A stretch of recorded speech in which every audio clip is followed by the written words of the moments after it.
നമസ്കാരം, പുതിയ വീഡിയോയിലേക്ക് എല്ലാവർക്കും സ്വാഗതം. അപ്പോൾ ആദ്യമായിട്ട് വീഡിയോ കാണുന്നവരാണെങ്കിൽ ഈ ചാനൽ സബ്സ്ക്രൈബ് ചെയ്യുക, ലൈക്ക് ചെയ്യുക, ഷെയർ ചെയ്യുക, സപ്പോർട്ട് ചെയ്യുക.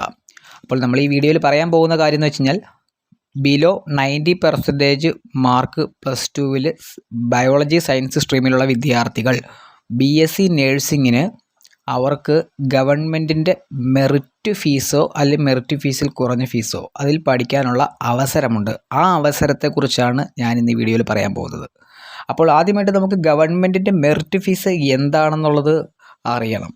അപ്പോൾ ഗവൺമെൻറ്റിൻ്റെ അലോട്ട്മെൻ്റ് ആയിട്ടുള്ള LBS അലോട്ട്മെൻറ്റിൽ ഒരു വിദ്യാർത്ഥിക്ക് സെൽഫ് ഫിനാൻസിങ് കോളേജിലെ ഫീസ് എത്രയാണെന്ന് വെച്ച് കഴിഞ്ഞാൽ ട്യൂഷൻ ഫീസ് തന്നെ 73,025 രൂപയുണ്ട്.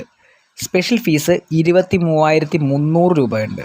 അപ്പം അങ്ങനെ കൂട്ടി വരുമ്പോഴത്തേനും ഒരു വർഷം 96,325 രൂപ. അത് ഇയർലി കാൽക്കുലേറ്റ് കഴിഞ്ഞാൽ 3,85,300 രൂപയാണ്.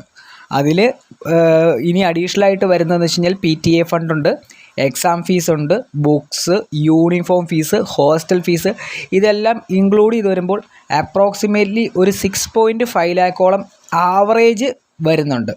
പിന്നെ ഹോസ്റ്റൽ ഫീസ് ഓരോ കോളേജിലും ഓരോ ഫീസ് വെച്ചാണ്. അത് ഓരോ കോളേജിലെയും ഫീസ് നമുക്ക് കറക്റ്റ് കാൽക്കുലേറ്റ് ചെയ്യാൻ സാധിക്കില്ല. ആവറേജ് വെച്ച് കാൽക്കുലേറ്റ് ചെയ്താലും 6.5 ആണ് വരുന്നത്. ഇനി ഗവൺമെൻറ്റിൻ്റെ സ്വന്തം കോളേജ്, ഗവൺമെൻറ്റിൻ്റെ ഓൺ കോളേജിൽ വരുമ്പോഴാണെങ്കിൽ ഫീസ് വളരെ കുറവാണ്. അപ്പോൾ നമ്മൾ LBS അലോട്ട്മെൻറ്റിൽ മെറിറ്റ് കോട്ടയിൽ സെൽഫ് ഫിനാൻസിങ് കോളേജുകളുടെ ഫീസ് സ്ട്രക്ചർ വെച്ചിട്ടാണ് കമ്പയർ ചെയ്യുന്നത്. അപ്പോൾ ആ സെൽഫ് ഫിനാൻസിങ് കോളേജിൽ LBSൽ കിട്ടുന്ന സെയിം ഫീസിലും താഴെയോ ആ റേഞ്ച് ഫീസിലോ വിദ്യാർത്ഥികൾക്ക് മെറിറ്റ് ഫീസിൽ പഠിക്കാനുള്ള അവസരമുണ്ട്. അപ്പോൾ 90% മാർക്ക് അതിൽ കുറവുള്ള വിദ്യാർത്ഥികൾ 80, 85, 75, 70, 65, 60 മേ ബി ചാൻസ് 59% മാർക്കുള്ള വിദ്യാർത്ഥികൾക്കും ആ ഒരു ഫീസിൽ പഠിക്കാൻ അവസരമുണ്ട്. ആ അവസരത്തെക്കുറിച്ച് ഞാൻ പറഞ്ഞു തരാം. ആദ്യമായി നമ്മൾ മനസ്സിലാക്കേണ്ട കാര്യം, നമ്മുടെ കേരള സ്റ്റേറ്റ് പോലെ തന്നെയാണ് ബാക്കിയുള്ള സ്റ്റേറ്റുകളിൽ നേഴ്സിംഗ് വിദ്യാഭ്യാസം. അപ്പോൾ കേരള സ്റ്റേറ്റിൽ പഠിക്കുന്നത് പോലെ മറ്റ് സംസ്ഥാനങ്ങളിലും നമുക്ക് നേഴ്സിംഗ് കൗൺസിലുകളുണ്ട്, അതുപോലെ തന്നെ നേഴ്സിംഗ് കോളേജുകളും ഉണ്ട്. അപ്പോൾ ആയതിനാൽ നമുക്ക് സൗത്ത് ഇന്ത്യൻ സംസ്ഥാനങ്ങളായിട്ടുള്ള ആന്ധ്രാപ്രദേശ്, തെലങ്കാന സംസ്ഥാനങ്ങളിലെ കോളേജുകൾ അതിനുള്ള അവസരം കുട്ടികൾക്ക് നൽകുന്നുണ്ട്. അപ്പോൾ അതിലേക്കുള്ള കോളേജുകളിലാണെങ്കിൽ നമുക്ക് വിദ്യാർത്ഥികൾക്ക് ഏകദേശം 5,75,000 രൂപ മുതൽ കോളേജിൽ ഫീസ് സ്റ്റാർട്ട് ചെയ്യും. 6.5 ലാക്കുള്ളിൽ കുട്ടികൾക്ക് ഫുഡ് ആൻഡ് അക്കോമഡേഷൻ ഉൾപ്പെടെ ഹോസ്റ്റൽ ഉൾപ്പെടെ വിദ്യാർത്ഥികൾക്ക് പഠിക്കാൻ സാധിക്കും. അതിൽ നമുക്ക് എലിജിബിലിറ്റി എന്ന് പറയുന്നത് +2 പാസ് പ്ലസ് ഒരു 55% ആൻഡ് എബോവ് മാർക്കുള്ള വിദ്യാർത്ഥികൾക്ക് അതിനുള്ള അവസരമുണ്ട്. സെക്കൻഡ് വൺ എന്ന് പറയുന്നത് കുട്ടികൾ നീറ്റ് എക്സാമിനേഷൻ എഴുതിയ വിദ്യാർത്ഥികൾക്ക് മുൻഗണനയുണ്ട്.